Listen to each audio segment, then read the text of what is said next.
Hey everyone, Georgie here with Ukraine Matters. I'm gonna start right with the main topic of the video, and that is that Ukrainian counteroffensive is definitely coming.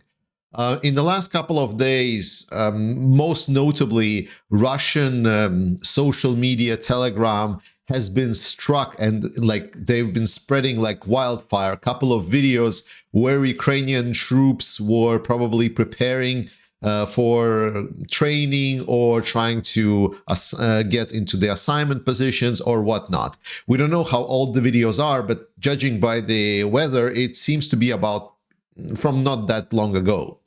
So we definitely see that Ukraine has the manpower, and some of the analysts have been describing that this is about the one brigade of people that we're seeing on these videos. And that is good news. That means that Ukrainians are really readying themselves up to go into that counteroffensive. And we actually know that some actions are already ongoing. And technically, I'm not yet ready to call that the counteroffensive is starting, but some of the initial preparations are definitely ongoing. And Russian media has been in disarray. Like, they have been spreading these videos, and like the best video that appears so far was like some of the Russian guy that was sitting in the trenches, and then they asked him, was like, so how's the feeling? And he says, the feeling is like I'm in a harem, because I'm definitely feeling that we're gonna get fucked. It's just we don't know when. So with that, let's get to the map. So what we know is that Ukraine all over the map. So what we're knowing so far is that Ukrainians have been all across the southern front line, have conducting like a small reconnaissance operations, like small offensives, where essentially they've been trying to reduce the size of gray zones in between Ukrainians and Russians. This is a normal procedure, and this is happening. Now, someone reported that Ukrainians captured 4 villages. That is untrue. It never happened. You should be aware of it. So we definitely see that preparations are happening here. Additionally, we also see that preparations are also happening in the northern area here. Here, Ukrainians have also started reporting that offensive here, offensive there. We've just captured some of the Russian positions. So something, like the atmosphere is that something is brewing, and that's what we need to take away.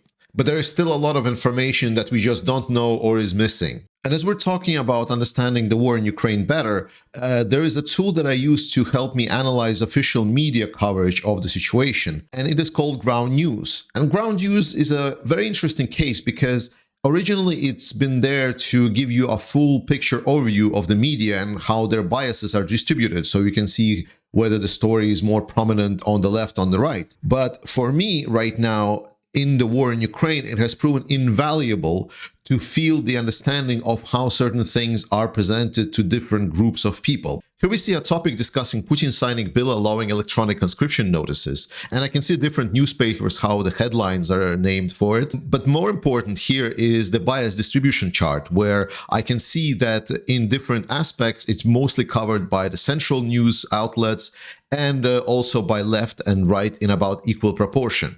So I can mostly assume for myself that probably this is just a reporting on some fact that's happened. Whereas an example, here we see a topic that talks about Western special forces on the ground in Ukraine that's been discovered by the leaks. And in this case, we see that there is a huge skew towards the right. Now, this probably indicates for me that there is some kind of either narrative or some kind of additional agenda that goes with this topic. So go to ground.news/Ukraine Matters and get a better perspective of the media you're consuming right now. And thanks so much to Ground News for sponsoring this video.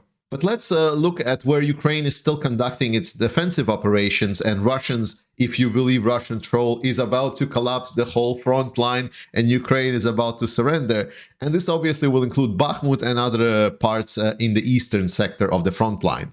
And before I start, I want to put this tweet up here because I always try to point out that Bakhmut situation is extremely over-exaggerated, that it is just Russian propaganda that is always saying that, hey, by the way, like we've captured this street or that street or whatnot. But we're talking about the massive military, supposedly, that is conducting some kind of offensive operation. And Bakhmut is like, I'm repeating it every time, and I'm going to continue repeating it. This is where the fighting is happening on essentially this front line. And you can go on the deep state map and check out by yourself how the map has changed. The key point is that we saw last week that Russians were advancing in kind of a fast tempo. When, remember, I told you about the pincer movement that I executed around the center part of the city. And then Ukrainians made a defensive line to protect them from the Russians around the railways line. Because Russia started an offensive, they just got reinforcements. They had a little bit of momentum, so we would expect to see a slowdown. And this is indeed what we've seen. We've seen that after Ukrainians kind of fell into this pincer position, they have been pulling out of the city center, and they just created a new defense line along the railways. And now the whole advance of Russian forces have been slowed down significantly. Moreover, we definitely are hearing that Wagnerites are now, let's just say there are a lot fewer of them than before. And a lot of these forces are now being substituted by Russian VDV forces. So we see like basically the normal Russian military coming into place. And that is a good thing in general. Like right now, obviously, it doesn't help the defenders because there's just so many of them. But overall, we've heard before that these VDV forces, they're less willing to fight and attack into, like, you know, suicidal missions in front. So we might see that if Ukrainians kick their teeth hard enough, that they will actually fall back to recoup losses and not actually suicide themselves until they're fully destroyed like Wagner's did. Moreover, if we look at the specific positions here, right now the hottest spot was the train station, and that was kind of the big discussion point, who controls the train station. And train station has been changing hands a couple of times. Sometimes it was Russians, sometimes it was Ukrainians. My latest report suggests that Ukrainians have recaptured the train station. Overall, roughly speaking, despite Russians here and there trying to cross the railways, so far the fighting is still happening on the railways. If you want to hear more about the tactical changes on the map, like especially who captured which side of which toilet, I recommend watching Reporting from Ukraine. He goes very much into details in tactics and how fighting is happening. The point is, on a strategic level, Bakhmut is still playing its role.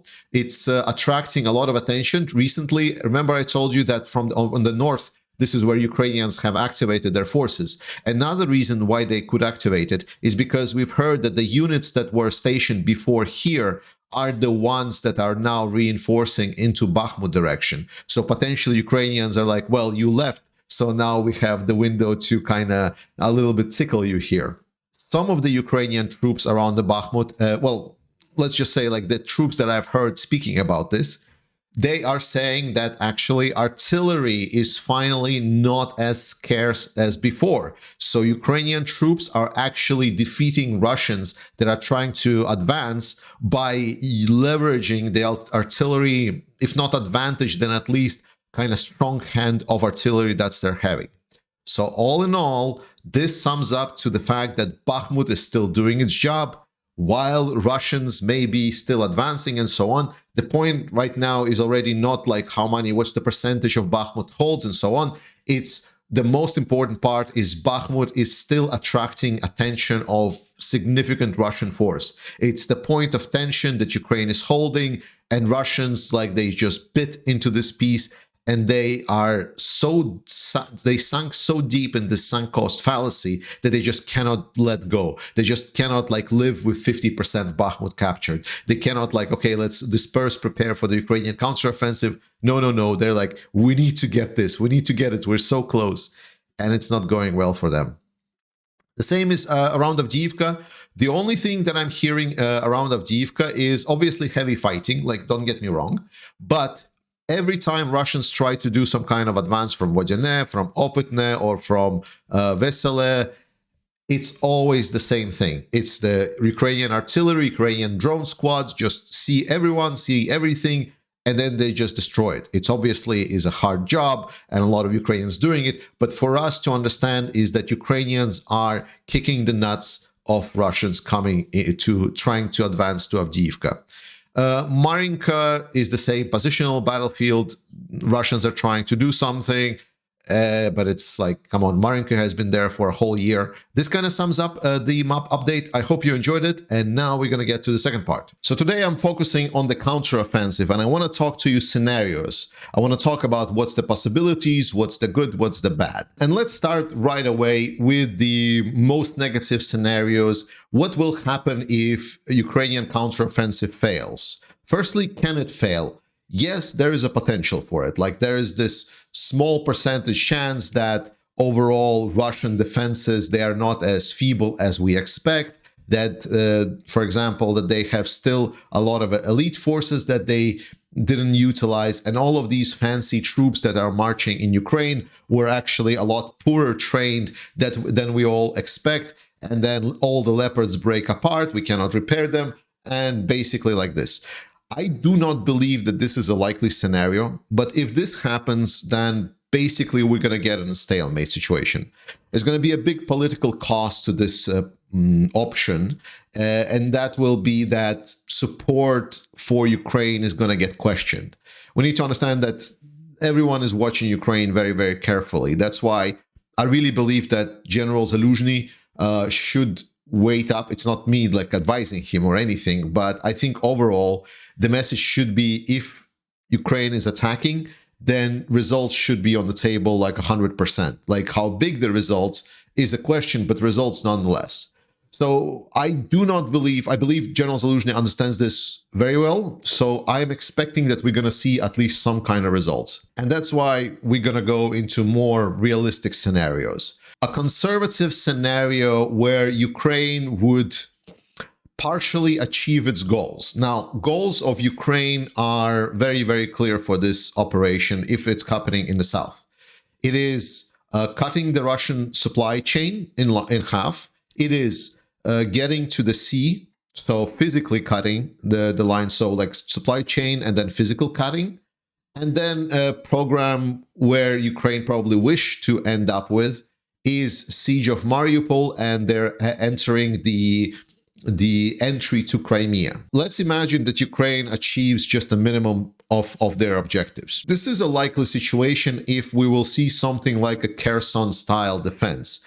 Remember, in Kherson, while Ukraine did concentrate a lot of troops on a very, very small part of the front line, there was a lot of Russian special forces, a lot of Russian VDVs and special force, if you remember. And terrain was very unfavorable for Ukrainians because terrain in Kherson is similar to what it is in Zaporizhia, so it's like flat and open field. But with one small problem. In Kherson area, like every couple hundred of meters, there is like a line of a trench, which is an irrigation channel.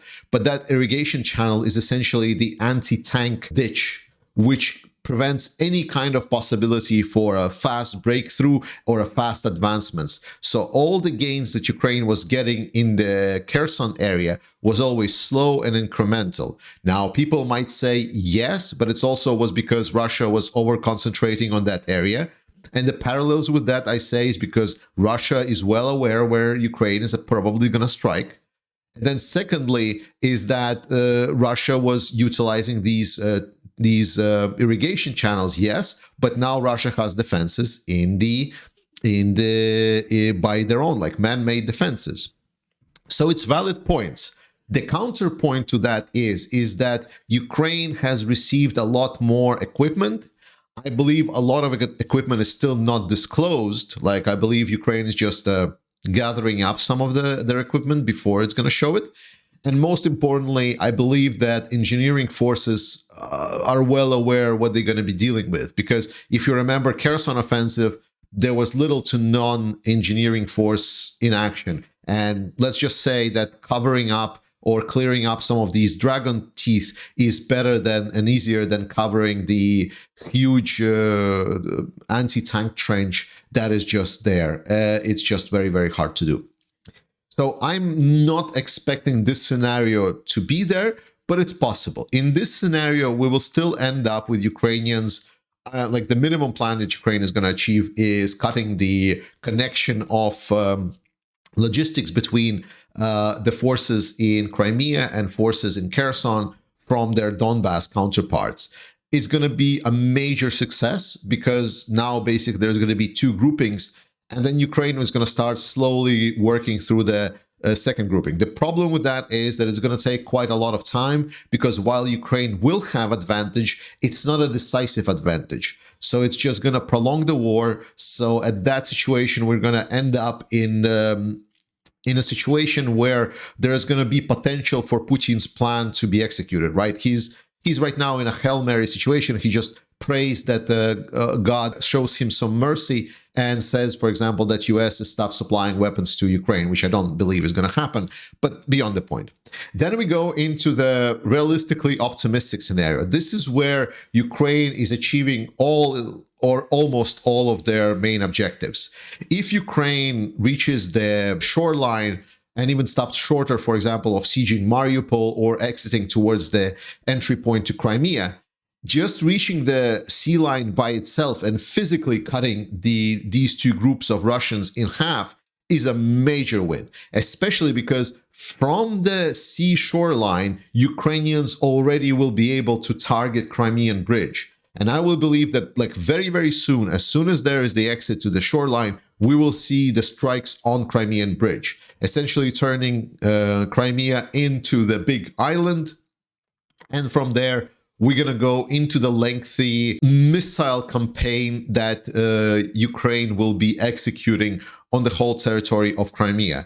If Ukraine achieves more than that, if it captures Mariupol, then it's great. Well, not captures, but at least sieges Mariupol. It's just a huge, visual win. Like at that moment, if Ukraine is able to cut off and siege Mariupol, most probably the forces inside Mariupol will either leave or be slaughtered, and we're going to be seeing Ukraine retake Mariupol at some point.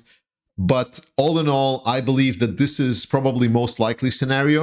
But then we have the most optimistic scenario, and that is when Russian troops would see panicking. Because as I said, Ukraine now has a huge fist. A lot of the Western tanks now, people obviously say like, oh my God, that's not thousands of Western tanks. Yes, but they are better than anything that Russia is having. And maybe it's just enough for them to kind of break through in one or two directions in South, which will just might put a lot of panic inside of the Russian forces. And this is why.